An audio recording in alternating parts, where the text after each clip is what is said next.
ወሎ ዞን ወረኢሉ ወረዳ የመንግስት ደጋፊ ነህ በሚል አንድ ማገዶ እንጨት ክቡር የሆነውን የሰው ልጅ በገፍ የቀኝ እጁን ድንጋይ ላይ አስቀምጦ በመጥረቢያ የቆረጠ የቀኝ ጆሮን የቆረጠው ሰው ማን ነው? አስደንጋጭ መረጃ ወጥቷል። ትሰሙታላችሁ። የኬንያ የጸጥታ ኃይሎች የኢትዮጵያ ድንበር ጥሰው በመግባት አንድ የቀበሌ አመራርን በጥይት ገለው ሌላ አንድ ግለሰብ ደግሞ ይዘው መመለሳቸውን የሟች ቤተሰቦችና የሞያሌ ከተማ አስተዳደር አስታውቋል። ዝርዝሩን ከጥንቅራችን ሰማላችሁ።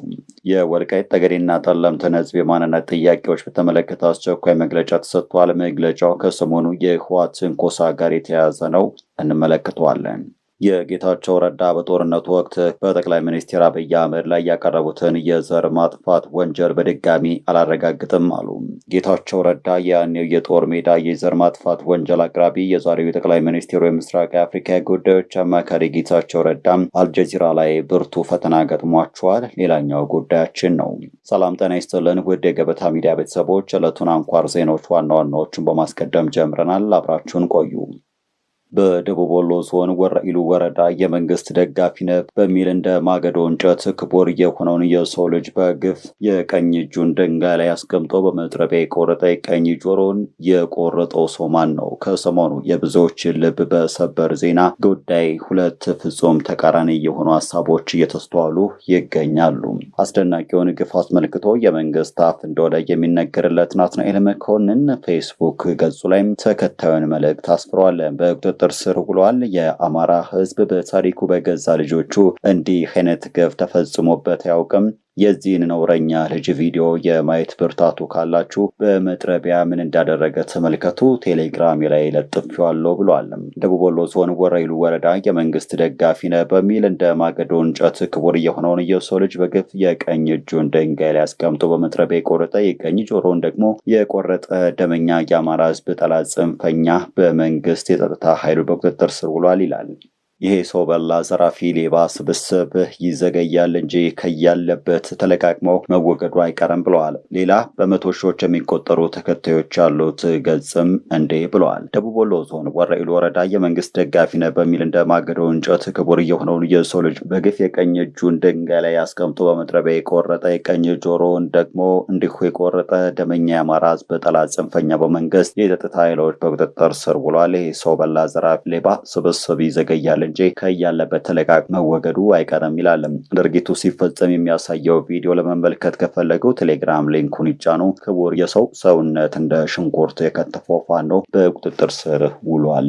ሰው በሊታው ፋኖ በዚህ ልክ የነውሩን ክቡር አካል ሲቆርጥ፣ የሰውን ክቡር አካል ሲቆራረጥ እጅግ ይዘገነናል። የማየት አቅሙ ካላችሁ ቪዲዮን መመልከትም ትችላላችሁ ሲል አስታውቋል። በአንጻሩ አሰቃቂው ድርጊት የማህበራዊ ገጽ ላይ መነጋገሪያ ከመሆኑ አስቀድሞ ይህንን ሰው ጨምሮ ሌሎች ጫካ የነበሩ ታጣቂዎች ለመንግስት እጅ ሰጡ የሚል ዜና በወረኢሉ ኮሚኒኬሽን እና በአማራ ክልል ኮሚኒኬሽን የፌስቡክ ገጾች በኩል ይፋ ሆነዋል። የአማራ ክልል ኮሚኒኬሽን በፎቶ በታገዘ መልእክቱ እንዲህ ብሎም ነበረ። በወረኢሉ ወረዳ በጫካ ሲንቀሳቀሱ የነበሩ ታጣቂዎች የሰላም አማራጭን ተቀበሉ ይል ነበር። በደቡብ ወሎ ዞን ወረኢሉ ወረዳ በጫካ ሲንቀሳቀሱ የነበሩ ታጣቂዎች የሰላም አማራጩን ተቀብለዋል ብለዋል።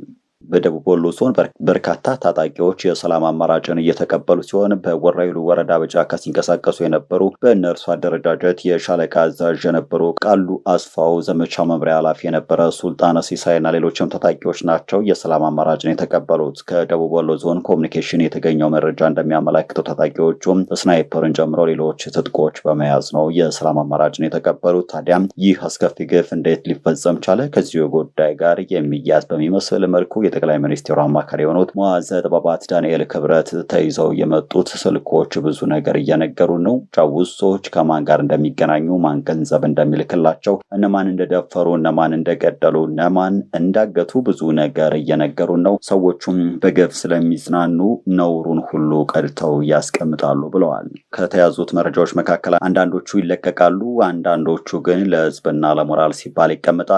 ይህ የግፍ ቪዲዮ በመለቀቁ ዛሬ ከሚንጨረጨሩት ብዙዎቹ እነዚህ ስልኮች ውስጥ አሉ የሚል መልእክትን አጋርተዋል። የሆነው ሆኖ የተፈጸመው ግፍ ከአእምሮ በላይ የሆነ ፍጹም አረመኔያዊ ነውና የሰው ፍጡር የሆነ ሁሉ ሊያወግዘውና ሊጸየፈው ይገባል። የኬንያ የጸጥታ ኃይሎች የኢትዮጵያ ድንበር ጥሰው በመግባት አንድ የቀበሌ አመራርን በጥይት ገለው ሌላ አንድ ግለሰብ ደግሞ ይዘው መመለሳቸውን የሟች ቤተሰቦችና የሞያሌ ከተማ አስተዳደር ለቢቢሲ ተናገሩ። ድርጊቱ የፈጸመው ህዳር 11 ቀን 2018 በኢትዮጵያ አቆጣጠር ሲሆን በኢትዮጵያ ሞያሌ ቀበሌ 02 ቦሌ ተብሎ በሚጠራው አካባቢ ነው። የተገደሉት ግለሰብ አቶ አብዱሬብ ዋሪቦ ይባላሉ። የዚሁ ቀበሌ አስተዳደር የጸጥታ ኃላፊ እንዲሁም የ7 ልጆች አባትም ነበሩ። የሞያሌ ከተማ ከንቲባ አቶ ገልማ ኮሮፊቻ ለቢቢሲ እንደተናገሩት የኬንያ ፖሊሶች ወንጀለኛ እንፈልጋለን በሚል የኢትዮጵያን ድንበር ጥሰው ገብተዋል። በዚህ ወቅት የቀበሌው ኃላፊ የነበሩት አቶ አብዱሬብ ዋሪዮም እንዴት ድንበራችን ገብታችሁ ሰው ትይዛላችሁ? የሚፈልግ ሰው ካለ በህጋዊ ደብዳቤ ጠይቃችሁን እናስረክባችኋለን በማለት ጣልቃ ገብተዋል። እንደ ከንቲባው ገለጻ በዚህ ወቅት በተፈጠረው ውዝግብ የኬንያ ኃይሎች አቶ አብዱሪብን በጥይት ገለው ይፈልጉት የነበረው ሌላ ግለሰብ ደግሞ አፍነው ይዘው ወደ ኬንያ ተመልሰዋል። ከንቲባ ገልማ ድርጊቱ በኢትዮጵያ ሉዓላዊ ግዛት ውስጥ መፈጸሙን አረጋግጠው ከዚህ ቀደም በሁለቱ ሀገራት መካከል እንዲህ አይነት ችግር እንዳልነበረና የሚፈለጉ ሰዎችን በስምምነት ይለዋወጡ እንደነበረም አስረድተዋል። ህዝቡ በድርጊቱ እጅግ ተቆጥቷል። እንዴት እንደ ዱላ ይታይብናል ብሎ ነበረ። ነገር ግን መንግስት ጉዳዩን በህግ እንደሚመለከተው ገልጾ አረጋግጧል። የኬንያ መንግስት በጉዳዩ ላይ እስካሁን የሰጠው ይፋዊ መግለጫ የለም፣ ይፋዊ ምላሽም የለም። የከተማው አስተዳደር ግን ክስተቱ የሁለቱን ሀገራት ግንኙነት እንደሚያበላሸውና ንግግሮች መጀመራቸውን ገልጿል። ግማሹ በኢትዮጵያ ግማሹ በኬንያ በሚገኘው በሞያሌ ከተማ ህዝቡ ወደ ቀድሞ የንግድ እንቅስቃሴው መመለሱን ተጠቅሷል።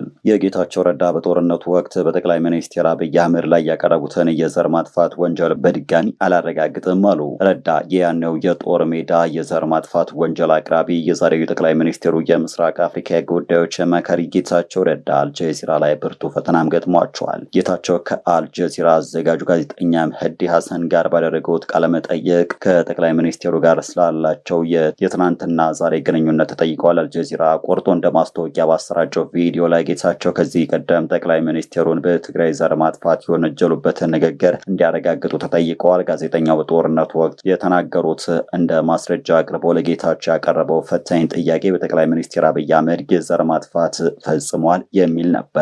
ጌታቸው ለፈታኙ ጥያቄ በሰጡት ምላሽ ይህን እንደ ህግ አዋቂ እነግርሃለሁ፣ የሆነው ሁሉ ያደረገው ማን እንደሆነ መናገር አልችልም፣ ነገር ግን በትግራይ የዘር ማጥፋት ተፈጽሟል በማለት ምላሽ ሰጥቷል።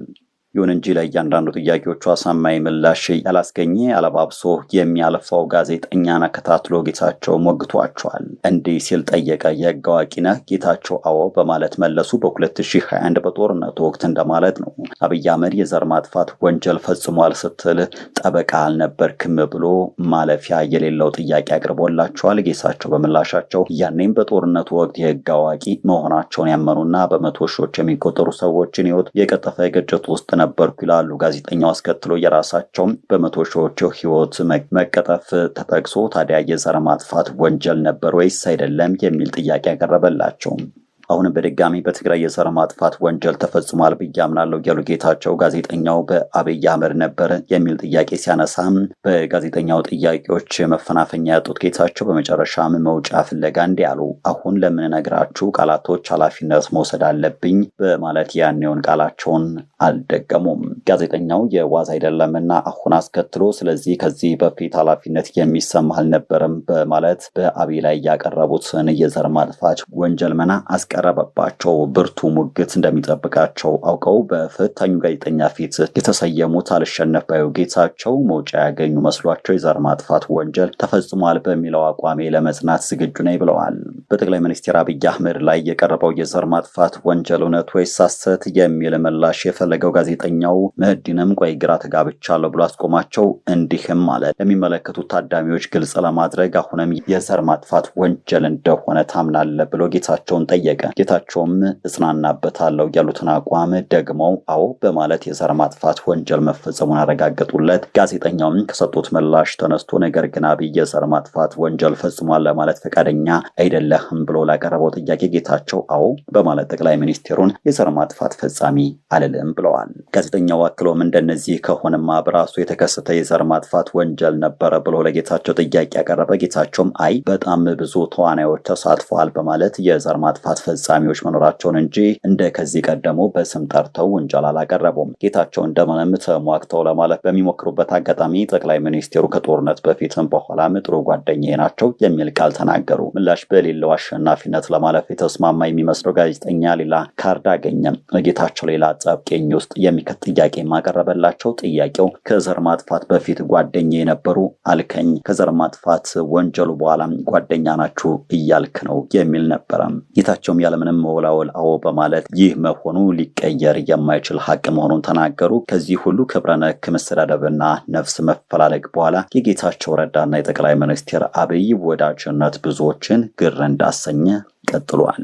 የወልቃይት ጠገዴና ጠለምት ህዝብ የማንነት ጥያቄዎች በተመለከተ የሚሰጡ አደናጋሪ መግለጫዎችን አስመልክቶ መግለጫ ተሰጥቷል። ህወሓት ሀገር ለማፍረስ ጥቅምት 24 ቀን 2013 የጀመረው የክህደትና እብሪት ጦርነት ከ2 ዓመት ያነሰ ጊዜ የወሰደ ቢሆንም በኢትዮጵያውያን ርብርብ ተቀልብሶ የጠላትን ግብ ሳይመታ ጥቅምት 23 2015 በሀገረ ደቡብ አፍሪካ በምትገኘው የፕሪቶሪያ ከተማ በኢትዮጵያ መንግስትና በህወሓት መካከል በተደረገ የሰላም ስምምነት የተደመደመ መሆኑ ይታወቃል። ምንም እንኳን የስምምነቱ ፈራሚ አካላት የኢትዮጵያ ፌዴራል መንግስትና ህወሓት ቢሆኑም ሰላም ጠል ኃይሎች ሊፈጥሩ በሚፈልጉት አጀንዳዎች ህዝባችንን ከማደናገር የመጠበቅ ኃላፊነታችንን ለመወጣት ስንል የሚከተለውን ማብራሪያ ለመስጠት ተገደናል ብለዋል። ስምምነቱ ሰላምን ከማስጠበቅ ጀምሮ ወደ ሰላም ግንባታ ሊወስዱ የሚችሉ እርምጃዎችን በቅደም ተከተል ያስቀመጠ ቢሆንም ወደ ሰላም ግንባታው የሚወስደው መንገድ በህወሓት ጠጠር የተሞላበት የሰላም ተስፋው የተሸረሸረ ወዲያው ነበረ።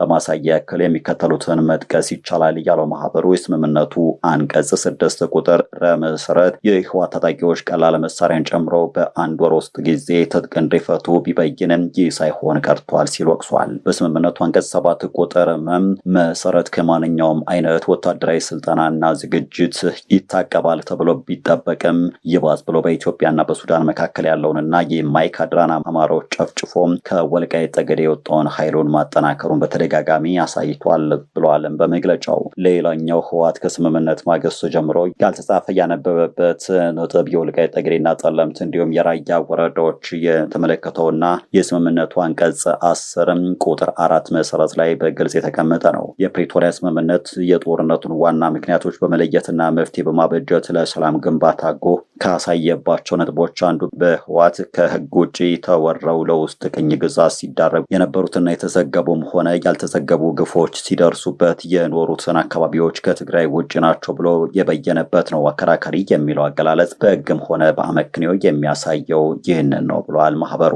ይሁን እንጂ የፕሪቶሪያ ስምምነት ጭብጥ ይህ ሆኖ እያለ እነዚህ አካባቢዎች ወደ ትግራይ የሚመለሱ አስመስሎ በተደጋጋሚ ማቅረብም ሆነ የተለየ ስምምነት ያለ ይመስላል። ከተፈረመ ጀምሮ ህዝብን በማደናገር የሚደረገው ተከታታይ ሙከራ ስምምነቱን የሰላም አስተዋጽኦ ከማጨለም ውጪ ሊፈጥረው የሚችለው ውጤት አይኖርም። ሌላው ህወሓት የፖለቲካ ምንጮች ካርድ ያደረገው ተፈናቃይ የሚለው አጀንዳ ሲሆኑ ሆኖም ግን በመሰረታዊነት ሊታወቅ የሚገባው ነገር ግን ወልቃይት ጠገዴና ጠለምት ውስጥ በተለያየ ጊዜ ከቀያቸው የተፈናቀሉ ዜጎች መኖራቸው ነው። በአንድ በኩል ህወሓት እነዚህን አካባቢዎች ከህግ ውጭ ወሮ በያዘባቸው 27 በላይ ዓመታት ማንነታቸው እንዲከበር በመጠየቃቸው ምክንያት ቤትና መሬታቸውን እየተቀሙ ቤተሰባቸው እንዲፈርስ እየተደረገ የአብዛኞቹ ቤተሰብም በገፍ እየተረሸነ የተረፉት እንደምንም አምልጠው በአገር ውስጥም ሆነ ከአገር ውጭ እግራቸው ወደ መራቸው የተሰደዱት የወልቃይት ጠገዴና ጠለምት ተማሪዎች በርካቶች መሆናቸው ይታወቃል። ነገር ግን ስለ ተፈናቃይ ሲነሳም የእነዚህን ግፏን ድምጽ ሲነሳ አይሰማም።